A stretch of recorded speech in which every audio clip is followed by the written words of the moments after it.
GREM presenta un espacio dedicado a nuestros orígenes. Bienvenidos a una hora para la reflexión de los acontecimientos que forjaron nuestra existencia. Diálogos con la historia, un espacio dedicado a nuestros orígenes. Encuentros con nuestro pasado.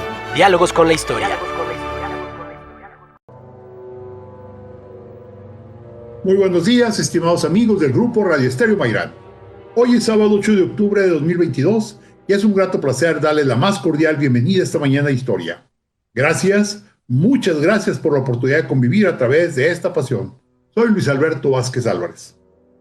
Soberanos del país más extenso de la tierra, conservaron un poder absoluto por 3 siglos y se unieron con otras familias reales de Europa. Unificaron muchos pueblos diferentes y construyeron ciudades y palacios majestuosos que siguen siendo la admiración del mundo en pleno siglo XXI. Además, abrigaron a grandes artistas en todas las áreas de la humana cultura. Los Romanov, una familia real trágica. Ese es nuestro tema de hoy, tercero de esta serie. Y recuerden, distinguidas damas y caballeros amantes de la historia, que para nosotros escuchar sus opiniones nos enaltece, eleva nuestra calidad humana. Por ello les invitamos a que con toda confianza nos brinden su visión del tema y nos honren con ella. Con mucho agrado damos la más cordial bienvenida a nuestros distinguidos invitados. Carlos Humberto Huerta Ochoa, licenciado en Derecho y maestro en Derecho, catedrático universitario y abogado consultor con acentuación en Amparo. ¿Qué tal, doctor Ignacio? Muy buenos días. Ignacio Alfonso Salcido Dávila, licenciado en Derecho y maestro en Derechos Humanos, dedicado al libre ejercicio de la abogacía. ¿Qué tal, doctor? Muy buenos días, Carlos. Muy buenos días y muy buenos días al auditorio. Gracias por escucharnos. Que tengan un excelente sábado. Y bueno, como música de fondo, vamos a utilizar precisamente una de las obras más destacadas de los últimos años de los Romanov y que tiene mucho que ver con la idea de ellos, que es la Sexta Sinfonía de Tchaikovsky, mejor conocida como La Patética. Bueno, Nacho, ¿querías comentarnos acerca del origen, de cómo se fueron generando los Romanov? Así es, doctor. Es una dinastía, como usted bien lo comenta, que duró 300 años en el poder y que apenas hace 105 años fueron derrocados como consecuencia de la Revolución Rusa. En la dinastía Romanov, como en todas las dinastías históricas, lo hemos visto al platicar de los Habsburgo, al platicar de la Casa de Borbón, pues hay personajes destacables, pero también hay personajes que se caracterizan por rasgos negativos y también hay cuestiones que son ambivalentes.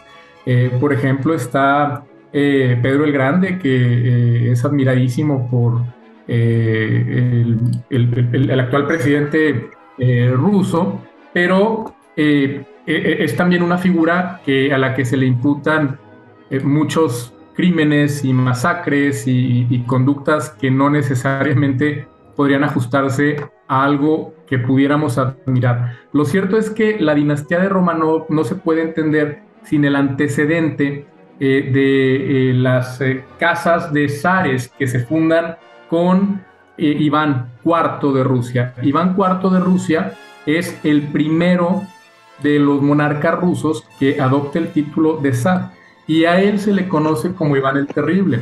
Iván el Terrible, a pesar de que su mote, su apodo, el Terrible, hace pensar que todo lo que hizo fue malo, bueno, es como todo.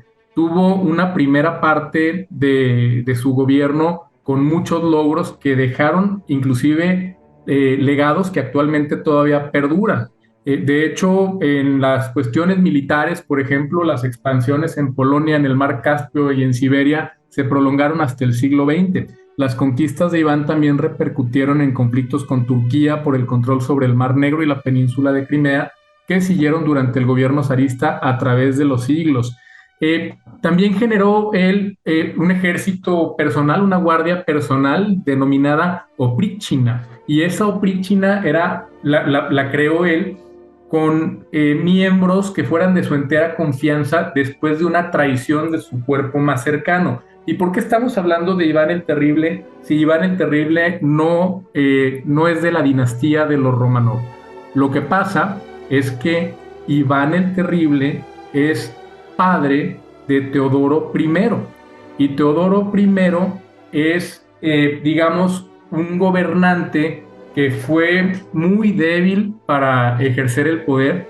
De hecho, en forma hasta de cierta burla, lo conocen como Teodoro el Campanero, porque tenía un cierto gusto por hacer sonar las campanas de las iglesias, y él más bien estaba dedicado a la vida religiosa. Le gustaba más estar haciendo oraciones, estar con cuestiones que tuvieran que ver con la observancia de los mandatos, porque no hay que perder de vista que en Rusia priva una religión ortodoxa y es una iglesia que se denomina como autocéfala, es decir, que no reconoce al papado como una autoridad, sino que la máxima autoridad de las iglesias ortodoxas rusas es el patriarca.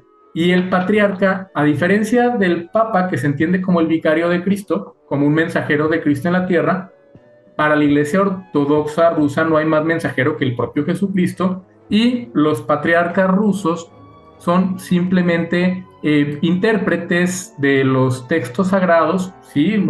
Tienen cierta jerarquía, pero de ninguna manera existe algún dogma, como por ejemplo el dogma católico, en el sentido de que en este caso el Papa nunca se equivoca. El patriarca ruso es un simple ser humano que da el mensaje cristiano. Ellos pueden estar casados, o sea, sí tienen un deber de celibato, pero después de la ordenación, entonces si estaban casados antes, pueden continuar casados. También los sacerdotes ortodoxos llevan barba. Cambia cómo es que se realiza la persignación, que nosotros como católicos la hacemos, pues como sabemos, con los 5 dedos, mientras que los pertenecientes o los adeptos a la iglesia ortodoxa únicamente utilizan 2 de sus dedos y los otros los aprietan contra el dorso de la mano, porque tiene ciertos significados en relación a la Santísima Trinidad. Por eso es que emplean pulgar, índice y medio, y los otros 2 los dejan relegados. En la comunión también los niños comulgan desde antes de tener uso de razón, a diferencia del cristianismo, que comulgan después de los 8 años, y en fin. Y es muy importante el tema de la religión rusa y la manera en la que está constituida la jerarquía, porque el primero de los Romanov es un patriarca de la iglesia rusa, y este patriarca de la iglesia rusa resulta que fue constituido como consecuencia de una época muy conflictiva de la historia rusa, que se llama el periodo tumultuoso, que es precisamente después de la muerte de Teodoro I, que es el que nosotros comentamos, y el establecimiento de la dinastía Romanov. Es un periodo que comprende de 1598 a 1613. ¿Y por qué se llama época de la inestabilidad?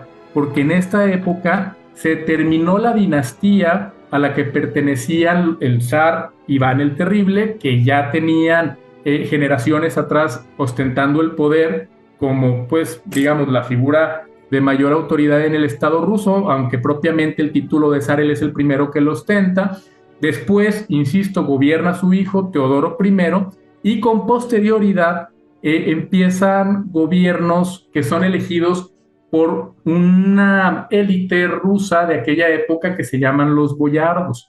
De hecho, mucho de la historia rusa en este periodo tumultuoso tiene que ver con los conflictos entre los boyardos y las personas que detentaban el poder. Resulta que Boris Godunov era un personaje que ya figuraba en el, si le quiere decir así, en el gabinete de Iván el Terrible, y él empieza a adquirir poder, y resulta que después de que fallece Teodoro, él consigue llegar a ser él mismo un zar, y como parte de sus designios a algunos descendientes de Iván los envía al exilio en un lugar llamado Uglich, y en ese lugar iba un segundo hijo del zar llamado Zarevich Dmitri. Este Zarevich Dmitri se vuelve un personaje de interés porque, si bien falleció a los 9 años en ese exilio, lo cierto es que desde aquella época se ha dudado sobre si el fallecimiento fue una muerte por accidente, porque él padecía de epilepsia, y se dice que estaba jugando un juego con cuchillos que consistía en lanzar el cuchillo y luego lanzarse sobre el cuchillo para atraparlo, y que en ese momento que le correspondía el turno sufrió un ataque epiléptico y se cortó el cuello. Pero también una hipótesis que surgió fue que Boris Godunov lo mandó matar porque él era el legítimo sucesor de Teodoro I. Finalmente logra subir al poder Boris Godunov, y él, en ejercicio de su poder, al personaje que es Filareto I, que todavía no tenía ese nombre, lo manda al exilio. El nombre de esta persona era Fyodor Nikitich Romanov, y aquí surgen los Romanov. Fyodor Nikitich Romanov fue obligado a enclaustrarse con su esposa y a tomar los votos en un monasterio, y ahí es donde se le obliga a tomar el nombre de Filareto. Cuando sucede este periodo tumultuoso, ¿recuerdan al hijo que supuestamente falleció de un accidente, que era hijo de Iván el Terrible y que era el legítimo sucesor al trono? Bueno, resulta que, no obstante que falleció, surgieron 3 Dimitris falsos, y por intereses políticos llegaron inclusive algunos de ellos a asumir el poder. Y fue uno de esos falsos Dimitris, y de hecho así se les conoce, precisamente Dimitri I el falso, que derrocó a los Godunov y liberó a Fyodor Nikitich Romanov, para este entonces ya conocido como Filareto, porque ya había asumido los votos. Lo libera y le otorga un cargo en la iglesia, en la iglesia ortodoxa. De esta manera, al nombrarlo, lo nombra obispo metropolitano de Rostov en el año 1605, y en 1609 es nombrado patriarca de Moscú y de toda Rusia. Posteriormente, un rey de Polonia llamado Segismundo III Vasa lo encarcela por haber reconocido a Dimitri como el legítimo soberano de Rusia, y estuvo preso de 1610 a 1619. Finalmente, el 2 de junio de 1619 se convierte en patriarca reconocido, y desde entonces hasta su muerte, el gobierno de las tierras fue de Moscovia, estamos hablando de lo que ahora es Rusia, fue de facto una diarquía en el que 2 corregentes, que era el zar Miguel I, hijo de Filareto, el personaje que estamos hablando, y él, que gobernaban ambos. Se supone que de facto el poder lo tenía Filareto porque tomaba muchas decisiones inclusive sin consultar al zar. Pero aquí es donde inicia oficialmente la dinastía Romanov con Miguel I de Rusia. Y Miguel I de Rusia, que es el primer zar de la casa Romanov, gobierna de 1596, el 21 de julio de 1596, al 13 de julio del año 1645. Doctor, yo creo que con esto, salvo su mejor opinión, ha quedado ya más o menos establecidos los antecedentes de la familia Romanov en la historia y cómo fue que se encumbraron en el poder hace un poquito más de 300 años. Excelente, muy bien, ¿no? Muy interesante, porque realmente conocemos mucho sobre las familias reales de los países de Europa Central, pero en el caso particular de Rusia es un poco desconocido. No sé si, Carlos, ¿quieres comentar algo referente en los pocos minutos que nos quedan de este bloque? Pues comentando un poco y reforzando lo que dice Nacho, pues sí, una familia también marcada por muchas tragedias, por excesos de poder, por abusos, una familia que necesitaba ir al terapeuta definitivamente. Yo me voy retomando un poquito, ahorita que tú decías, Nacho, de Miguel I de Rusia, le sucede su hijo Alejo I en 1645, y a la postre su nieto Teodoro III de Rusia en 1676. Sin embargo, de ahí viene precisamente lo que sería un no Romanov directo, que es Pedro el Grande, el cual ahorita hablaremos, porque es una dinastía de transición para que continúe esta casa reinante. Pero es oportuno decir, bueno, muchos mitos, muchas leyendas, y por lo que pude consultar, me llamó algo la atención que no, como decimos ordinariamente, no me había caído el 20. Ustedes ven la bandera de Alemania, que son 3 franjas, en ese orden. Arriba una roja, una negra, una amarilla. quitamos la roja, dejamos la negra y amarilla, es la bandera de los Romanov, que tiene mucho de ruso, que tiene mucho de estirpe germana, y en el momento prusiana será interesante en lo que seguimos con la segunda parte, porque vale la pena retomar esta etapa transicional. Muchas gracias. Gracias, Carlos. Y bueno, sí, ciertamente vienen personajes increíbles de los Romanov que pues han pasado la historia de una manera maravillosa. Y bien, vamos a hacer una breve pausa y al regresar continuamos platicando de los Romanov. Vamos a la pausa. El diálogo continúa después de esta pausa. Escúchanos en línea a través de www.noticierosgrem.com.mx. Diálogos con la historia. Q 91.1 FM. Es tiempo de continuar dialogando con la historia. Escúchanos en línea a través de www.noticierosgrem.com.mx. Diálogos con la historia. Q 91.1 FM. Regresamos a Diálogos con la Historia. Estamos platicando de la familia trágica Los Romanov, una familia rusa. Está con nosotros el licenciado Ignacio Alfonso Salcido Dávila y el licenciado Carlos Humberto Huerta Ochoa, ambos licenciados en Derecho, pero sobre todo amantes de la historia. Y bueno, pues Carlos, nos ibas a comentar acerca del surgimiento precisamente de todo esa familia Romanov que ya nos platicó Nacho, cómo llegó a constituirse y cómo fue adquiriendo poder. Adelante, por favor. Gracias, doctor. Así es, pero retomando lo que decía que mi amigo Nacho Salcido, fueron casi 300 años prácticamente de dominio de esta dinastía. Sin embargo, es importante destacar, independientemente de las guerras sanguinarias, el esquema que tenía Rusia en el siglo XVII. El esquema cultural que tenía era prácticamente estancado en el medievo. Y es hasta que llega Pedro I, después de que, aprovechando una serie de disputas entre los descendientes de Alejo I, que primero empieza él a cogobernar con su medio hermano, siendo él muy joven, e inclusive tiene Pedro el Grande el gran mérito, su predecesor fue el zar Teodoro III de Rusia. Él empieza con su hermano a cogobernar bajo la tutela regente de su señora madre, y a los 12 años, increíble, empieza a organizar su primer ejército. Pero les digo, el entorno que era como un poco como lo que vemos todavía en algunas reminiscencias del Estado Islámico. Las mujeres tenían que estar tapados el rostro, los hombres debían usar una barba larga, así como decían de los padres patriarcas de la Iglesia Ortodoxa rusa. Y dice Pedro I de Rusia, a ver, tenemos que implementar aquí una modernidad. Tenemos que dejar de encerrarnos, dejar a un lado los prejuicios, porque con todo lo que fuera el arte o la música, bajo la visión o cosmovisión limitada del ruso de aquella época, era producto de Satanás. Entonces empieza él a aperturarse a Occidente, es la primera apertura de Rusia hacia Occidente.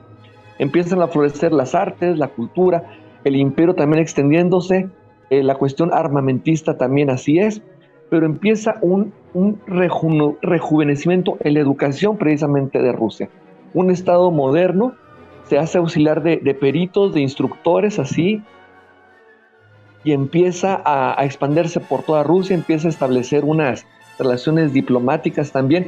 Hay un cuadro, nada más que no he encontrado todavía, lo vi hace muchos años en la enciclopedia, donde está Pedro el Grande sosteniendo en brazos a un pequeño, que sería precisamente Luis XVI de Francia. Es un cuadro icónico del enlace generacional de una época con otra. Pero bien, es importante que Pedro el Grande no era esencialmente Romanov. Inicialmente estuvo casado con Yedvodkia Lufkinka, un matrimonio que nada más duró 9 años, del cual tuvo un hijo, y su hijo a su vez tuvo otro hijo que es un nieto que muchos años más adelante lo sucedería. Después se casaría con su propia criada, Catalina I. No confundir con Catalina la Grande, esa viene un poquito más adelante. Y él es el gran artífice fundador de esta gran metrópoli que es San Petersburgo, en honor a él mismo. Ya cuando vendría el comunismo se le cambiaría el nombre de Leningrado, y después con la caída de la cortina de hierro retomaría su nombre de San Petersburgo de nueva cuenta. Entonces, así las cosas, Pedro el Grande empieza a extenderse. Dicen que la construcción de esta ciudad le costó 200,000 vidas, que es muchísimo, todo un baño de sangre, y tristemente muere muy joven debido a una infección en la vejiga. Viene una serie de sucesiones con Pedro. Y otro detalle muy importante: por primera vez él designa quién va a ser su sucesor. No es ya por estirpe. Esto lo promueve ante los propios boyardos, ante las dumas. Dejan a su esposa Catalina como una etapa así, vamos a llamarle transicional. Y ya después vendrían precisamente Pedro II, que vendría siendo nieto del hijo de Alexis Petrovich, hijo de su primer matrimonio, el cual gobernaría de 1727 a 1730, y después vendrían 7 décadas de Romanovs, o sea, mitad emparentadas con Pedro el Grande y mitad emparentados con los Romanov originarios, que son precisamente, son 7 décadas y 4 mujeres: Catalina la Grande, Ana Iovanova, Isabel I, hija de Pedro y Catalina, que vemos que Catalina I era la criada, y Catalina la Grande, que llega a ser viuda de Pedro III. Entonces viene esa época de auge, precisamente cultural. Catalina I, hay que hacer una situación: ella no era rusa, ella era lituana, que años después pues parece ser parte de la propia Unión Soviética. Entonces se quedan con ese legado. Lo que tiene Catalina II es que se encarga de eliminar a su propia política y jurídicamente a su propio marido, impuesto por Federico II de Prusia. Y aquí es donde viene pues esta gran interrupción precisamente de esa dinastía Romanov, pero dan un auge de apertura, un auge de predominio y entre ellas estamos hablando de 7 décadas de grandes mujeres que continuaron con esa política de apertura. No quiere decir que todo fuera bueno, también fueron un tanto crueles, y en su momento pues le hicieron morder el polvo a las tropas napoleónicas. Acuérdense aquella etapa de cuando quiere expandirse Napoleón hasta las fronteras con Siberia, y si bien es cierto le cuestan la vida a varios miles de rusos, pero el invierno hizo lo que no pudieron hacer ni los cañones ni las bayonetas. Y yo recordaría a Tchaikovsky, aquella hermosa apertura 1812. Los que conocemos de música, sabemos que empiezan con unos pequeños toques musicales de la Marsellesa, después son opacadas precisamente por el trepak ruso y con cañones. Entonces es esa época que nos toca, y ya después, más adelante, retomarían ahora sí los Romanov de nueva cuenta con Alejandro I, hijo a su vez de Pablo I, y a su vez hijo de Pedro III y Catalina II. Entonces allí es donde se retoma esa importante dinastía, y hasta aquí dejo mi intervención. Son apenas bocetos, son apenas esquemas, alusiones muy generales, pero realmente dejaron mucho legado cultural, una gran apertura sin duda hacia el mundo. Florecieron las artes, la literatura, se abrió Rusia al mundo en aquella época. Gracias. Muy interesante, Carlos, y qué bueno que mencionabas el caso de San Petersburgo, la ciudad creada por Pedro el Grande, que por muchos años, por ser parte de la Unión Soviética, para Occidente estuvo vetada. Era imposible acudir a ella. Sin embargo, sabemos que de hecho es una de las ciudades más maravillosas del mundo. Tiene el museo más grande del mundo, ¿sí? Y bueno, no sé si ahorita nos van a platicar un poco de una cámara muy especial que fue donada. Antes de eso, doctor, ¿sí? Acuérdate también, público también, que fue la primera vía férrea más grande del mundo, desde San Petersburgo hasta Vladivostok. Ese tramo también llegó a construirse en su momento, como de conectar de polo a polo, así, lo cual en su momento fue visionario. El transiberiano. El transiberiano, precisamente. Y la visión precisamente la tuvieron los intermedios de los Románov, precisamente Catalina más bien dicho. Ok, entonces todos estos, yo creo que Nacho, el licenciado Ignacio Salcido, nos puede complementar algo de lo que estamos platicando aquí. Así es. De hecho, un tema muy interesante, como comenté yo al inicio de mi intervención, es el hecho de que el líder actual de Rusia, Vladimir Putin, ustedes saben que es una persona sumamente nacionalista, que hace depender su liderazgo precisamente de la idea que él tiene del patriotismo y de lo ruso. Y uno de los ídolos de él es precisamente Pedro el Grande. Los críticos que analizan la historia dicen que eso puede tener ciertas contradicciones porque, como bien mencionó Carlos, una de las aportaciones fundamentales de ese zar fue la occidentalización del imperio ruso. ¿Por qué? Porque él se trajo, inclusive viaja de incógnito a Europa para conocer cuáles eran las costumbres de los países europeos y para encontrar inclusive aliados europeos. Se dice que visitó bibliotecas, que asistió a conferencias universitarias, estuvo en Prusia, en donde estudió artillería, y en Holanda e Inglaterra, en donde aprendió el oficio de la construcción naval, y en Londres visitó el Parlamento. Entonces es una especie de contradicción que un líder con un patriotismo férreo como es Putin, pues lo tenga como una especie de ícono. Lo cierto es que sí trajo muchas reformas importantes a Rusia intentando modernizar el territorio, y gracias a esta conexión que logra con Europa, pues él influyó profundamente en esas reformas. Por ejemplo, Pedro el Grande introdujo el calendario juliano con la celebración del Año Nuevo el 1 de enero, y también introdujo la tradición de decorar los árboles de Navidad. Obligó a las clases altas a vestirse al estilo europeo y a los miembros de su corte y a sus oficiales a afeitarse el bigote y la barba, lo que provocó molestia entre los boyardos, porque, como comentábamos, pues profesan una religión bajo la ortodoxia del cristianismo, y para ellos se supone que es una cuestión de una buena costumbre no afeitarse ni la cabeza ni la barba. Y como bien había dicho Carlos, a las mujeres les autorizó a no cubrirse el rostro, pero también algo muy importante, permitió a las mujeres hacer vida social.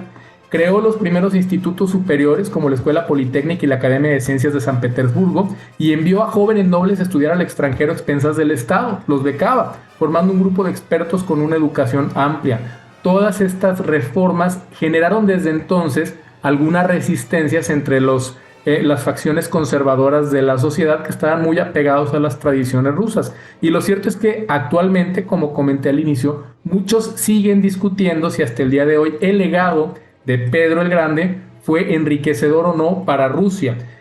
Aquí hay un tema nada más, son versiones, pero yo, según lo que consulté, Pedro el Grande es nieto de Miguel I de Rusia, es decir, del primer zar, directamente un Románov en línea vertical. La línea que yo tengo de sucesores es Miguel I, después Alejo, y posteriormente Pedro el Grande, ¿cierto? ¿O hay algo quizá que me estoy brincando por ahí? Te estás brincando, Nacho, a Fiódor III, a Iván V, y luego después ya viene Pedro el Grande junto con su hermano Teodoro III. Estaban gobernando los dos, pero ahí la llevas. El primero de los zares, el primero de los Romanov, y luego de Miguel I viene Alejo I, y de Alejo I viene Pedro el Grande, o sea, en línea directa. Doctor, no sé, doctor, alguna fuente que usted haya consultado, y la verdad es que el doctor siempre tiene aquí también un punto de vista muy interesante. No, definitivamente yo creo que está en lo correcto. Lo que pasa es que son muy cortos algunos periodos. Lo que sí es interesante es, hay una palabra que han mencionado varias veces, que es zar. Uh-huh. Y zar lo toman ellos de César. Así es. Sí, así es. Porque muchas veces no se sabe qué significa zar. Uh-huh. Zar en ruso es César. O sea que ellos atacaban a los rumanos. No, inclusive uno de los patriarcas rusos, hablando de cómo siempre buscan las dinastías legitimar su poder en el pasado, generó un árbol genealógico de Iván el Terrible con los Césares romanos, prácticamente lo mismo que hicieron en su momento los Habsburgo cuando extendieron su línea genealógica hasta los Césares romanos y posteriormente hasta los personajes bíblicos. Se repite en las dinastías el tema de la legitimación del poder mediante la invocación de ancestros poderosos o míticos, que eso pues es un común denominador. Y también se repite el hecho de que aquí Carlos mencionó la invasión napoleónica de Rusia, y eso desde mi punto de vista representa cómo ni siquiera los grandes líderes, y claro, me refiero a gran líder no necesariamente por decir algo positivo, sino por la gran cantidad de personas que los siguieron y los cambios que produjeron para bien o para mal. Estamos hablando de Napoleón Bonaparte y Adolfo Hitler. ¿Cómo no aprendieron de la historia? Principalmente el segundo del primero, sobre las consecuencias que traería el hecho de querer invadir Rusia en un periodo de invierno, ¿no? La invasión napoleónica pues fue un perfecto desastre y precisamente se enmarca en un periodo en el que el poder en Rusia estaba ejercido por la dinastía de los Romanov. Sí, no, magnífico. Y allí, como dicen, fue el mariscal Invierno el que los derrotó. Hay un aspecto también muy interesante que yo quisiera destacar ahorita antes de terminar este bloque.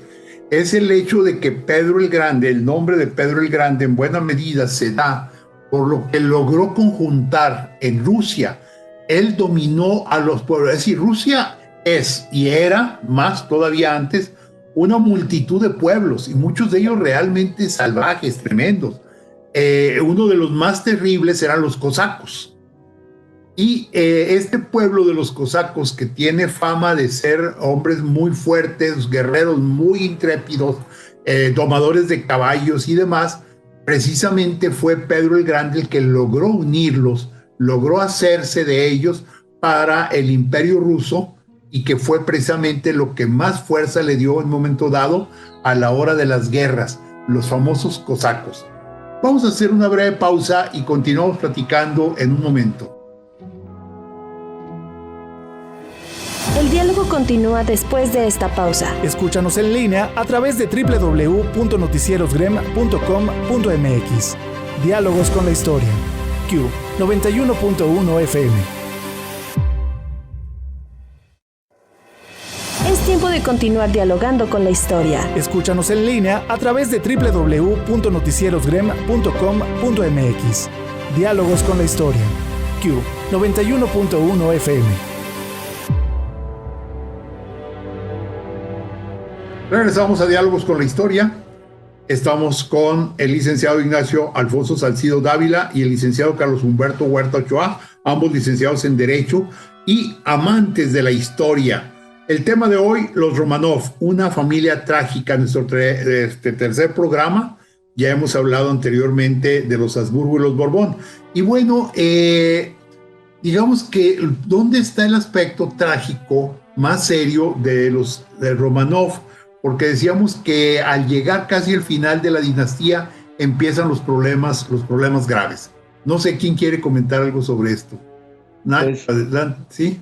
Adelante, bueno, Nacho, si quieres tú. Es una cuestión que de hecho es conocida por todos porque se le ha dado hasta tintes novelescos, ¿no? Sabemos cómo concluyó la dinastía Romanov, que concluye pues en el marco de la Revolución Rusa de 1917.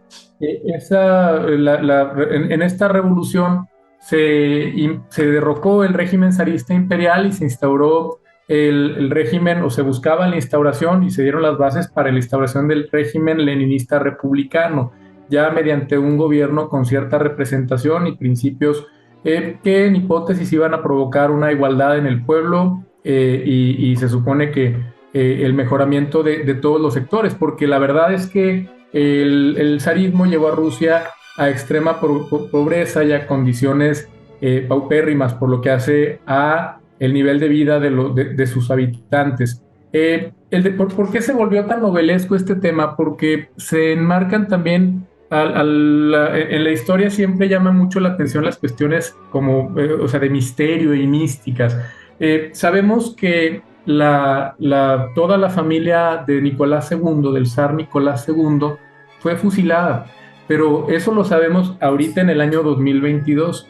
Hasta hace 20 años no se sabía de manera cierta si todos los Romanov habían sido efectivamente asesinados la noche del 16 al 17 de julio de 1918, o bien si habían existido supervivientes a esa masacre. ¿Y por qué los mataron? Nicolás II, hasta donde se sabe por las referencias históricas, era un zar que tenía un carácter más dado al entorno familiar, no tanto al tema de los gobiernos, no tanto al tema de las cuestiones políticas. Entonces eso se reflejaba en las medidas que adoptaba al gobernar, que se consideran muchas veces como grises, como insuficientes, como tardías, y que esa, digamos, mano tibia que él tuvo al ejercer el poder, no necesariamente que haya habido una relación de causa-efecto, porque pues ya había muchas revueltas intestinas en la Rusia de principios del siglo XX, pero pues de alguna manera influyó para que a la postre el movimiento revolucionario sí llegara efectivamente al derrocamiento del zarismo. ¿Y qué es lo que pasa? Esta noche del 16 al 17 de julio, el zar y toda su familia ya estaban recluidos en un lugar en Ekaterimburgo, en la casa de un comerciante llamado Ipatiev, y realmente ya ellos no ejercían ningún poder, los tenían en un sótano incomunicados. Y bueno, uno de los hijos del zar, sabemos, padeció de hemofilia, y en función de ese padecimiento y de esa historia también familiar trágica, se generó literatura y se generaron películas. Después vino esta ejecución del núcleo familiar completo en el año de 1918, y también de esa ejecución tan trágica y a sangre fría se generaron películas y literatura. Pero luego resulta que hubo una persona que muchos años después de estos hechos dijo ser Anastasia Romanov, y ella aseguraba que era Anastasia Romanov. Y también sobre este misterio, antes de que se esclareciera, se realizaron películas y se escribieron muchos textos, tanto en diarios como en libros. La realidad de las cosas se supo hasta 1992, cuando se realizaron análisis ya de ADN. Ya estábamos en posibilidad, la ciencia había avanzado hasta esa etapa, y se consiguió identificar que realmente todos los Romanov fueron asesinados en esa fecha. No hubo sobrevivientes, y entonces este cuento de que Anastasia había sobrevivido, pues se desmintió ya con certeza. Pero insisto, estos hechos ocurrieron en 1918 y apenas hace 20 años lo pudieron decir los investigadores a ciencia cierta. Una cuestión que aquejó a la familia Romanov y a la dinastía en general de los Romanov fue el tema de esta enfermedad sanguínea que se llama hemofilia, y que es la falta de capacidad del tejido sanguíneo para coagularse cuando hay una herida, para provocar una buena cicatrización, y con eso, pues una herida que no hubiera sido muy relevante se puede convertir en una herida mortal.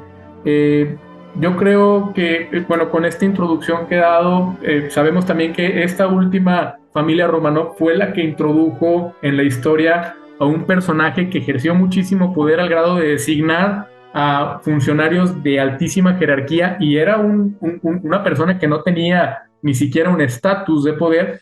Sabemos Rasputín, que lo conocen como el mago, que él inclusive se caracterizaba como Jesucristo, y eso le ayudaba mucho. Justamente podemos ver cómo influye la religión en el encumbramiento del poder. Estábamos hablando de que para la Iglesia Ortodoxa era muy importante que los hombres utilizaran barba, que trajeran el cabello largo, y aparte es una de las iglesias que más adeptos tiene a nivel mundial. Pues imaginemos todavía hace 100 años, sabemos que ahorita muchas de las religiones van en declive. Hace 100 años las creencias religiosas eran muchísimo más sólidas, la gente digamos que comulgaba más con ciertas ideas, y los mitos ayudaban a la población a generarse una cierta identidad. Y resulta que este señor Rasputín decía que hacía milagros, y precisamente aquí es donde se junta la necesidad de la familia de acudir a algo sobrenatural como es el padecimiento de hemofilia del hijo menor de estos Romanov, con el hecho de que esta persona, Rasputín, cuyo verdadero nombre era Grigori Yefimovich Rasputín, completo, pues decía tener poderes sobrenaturales, se le cataloga como un místico ruso, y es como él llega con Alejandra, la esposa de Nicolás II, a ofrecerle sus servicios para curar a su hijo, y se introduce en el círculo de poder de los Romanov. Ciertamente hubo una situación muy especial, muy grande con toda la situación de la época de Nicolás II, donde hubo problemas graves, como nos acaba de platicar Nacho. Pero, Carlos, tú nos ibas a comentar algo, ¿no? No, bueno, aparte de decirle a Nacho, tú todavía no nacías cuando un grupo musical afro compuso en los 70s la canción de Rasputín, acá a ritmo muy setentero, donde aludía a esa leyenda precisamente. Bueno, dejándolo anecdótico, yo quiero irme un poco más atrás. Ya la decadencia de Pedro el Grande, Catrina II, quedó como una leyenda. 1853, los nuevos zares se encuentran con un nuevo paradigma de expandirse como imperio, y ahí también se enfrentan con las grandes derrotas. La guerra de Crimea, donde pensaban eliminar a todos los imperio otomano para sacarlos de Turquía, sacarlos de Europa. La guerra ruso-japonesa, que los nipones se imponen ante el imperio ruso, derrotándolos humillantemente. Entonces ya los Romanov, como quien dice, como marca, ya no se estaban vendiendo muy bien. Viene un zar, Alejandro II, que dicen que es el mejor de todos, según él mismo, tratando de buscar apaciguar un poco esos anarquistas, esas rebeliones, huelgas que se vean las desigualdades sociales, y trata de hacer una ley de amnistía. Le cuesta la vida un atentado donde interviene al parecer un radical llamado Sacha Ulianov, hermano precisamente de quien sería Lenin,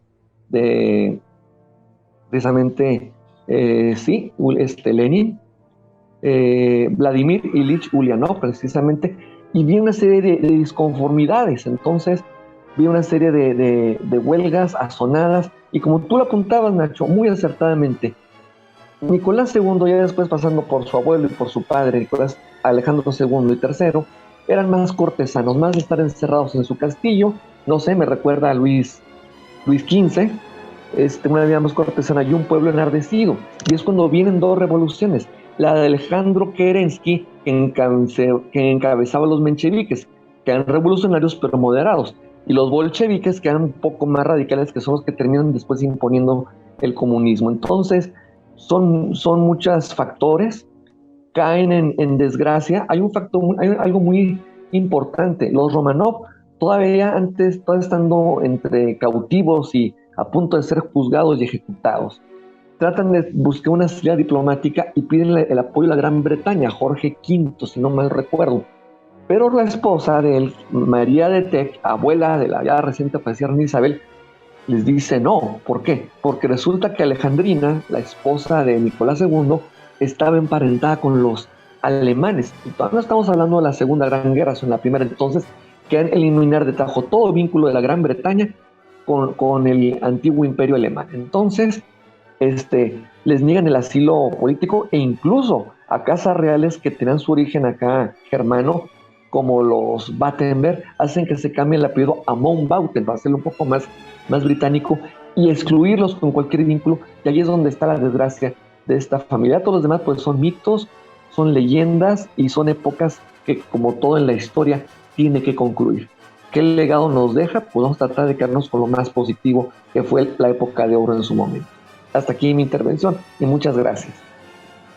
Ahora bien, hay un aspecto muy interesante respecto del último de los Romanov, que fue Nicolás II, que le tocó también el tema que nos acaba de platicar muy interesantemente Nacho, de Rasputín, y es que tuvo guerras muy malas. Realmente él, podemos decir que le tocó tener, a diferencia de Pedro el Grande, que había creado un ejército maravilloso, le tocó perder guerras como la que ya mencionaron de la ruso-japonesa, en donde perdió territorios muy importantes, muy fuertes. Y también le tocó la Primera Guerra Mundial en sus inicios, y donde el ejército ruso se vio completamente diezmado. Unas matanzas terribles en batallas muy sangrientas. Ahora bien, algo que mencionaban y que vale la pena destacar de la familia Romanov es que tenía los mismos defectos físicos que ya mencionaban del Zaríevich, en este caso de la hemofilia, que era prácticamente lo que lo estaba matando y que fue lo que encumbró a Rasputín dentro de lo que sería la casa de reinante. Ahora, otro aspecto también interesante de los Romanov en esta época fue el apoyo que dieron a grandes novelistas, a grandes músicos. Precisamente estamos escuchando lo de Tchaikovsky. Tú, Carlos, mencionabas hace rato la obertura 1812, que Tchaikovsky escribe como un triunfo precisamente de del ejército ruso sobre el ejército francés. Entonces, una serie de situaciones donde encontramos que los monarcas, en este caso los Romanov, tenían problemas gravísimos, perdían batallas importantes, sacrificaban, como dijo Nacho hace un momento, al pueblo que vivía en la más absoluta miseria, porque si Vladimir Ilich Lenin tuvo éxito, fue porque había un campo perfectamente sembrado y abonado para que pudiera surgir el socialismo, y era el hecho de que el zar, a quien le conocían como el papacito, porque así lo querían, el papá de los rusos, tuviera también el problema de enfrentarse a situaciones muy terribles. Y bueno, pues prácticamente podemos decir que los Romanov terminaron trágicamente, como también terminaba la familia de Luis XVI, como han terminado muchas familias en revoluciones terribles. Y se nos acaba el tiempo, y entonces les preguntaría, ¿cuál sería nuestro siguiente tema? Carlos, ¿tienes alguna propuesta? Pues las casas británicas, los Windsor, los Sajonia y los Tudor, ¿por qué no? Dividirlo en esos tres sería interesantísimo ahora que está tan vigente en esta nueva época en la vida política institucional de la Gran Bretaña. Bueno, muy interesante. Nacho, ¿alguna propuesta?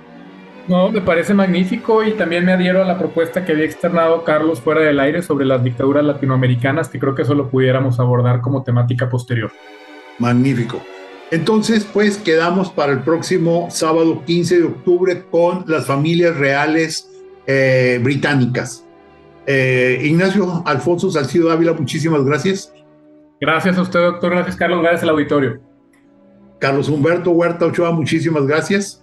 Al contrario, doctor Nacho, muchas gracias. Estupendo fin de semana, Radio Escuchas. Muchas gracias a mi compañera Claudia Martínez Martel en la coordinación general, a mi compañero Roberto Ríos en la dirección de grabación, y a ustedes, estimadas amigas, amigos, los esperamos el próximo sábado 15 de octubre. Muchas gracias, muy feliz fin de semana.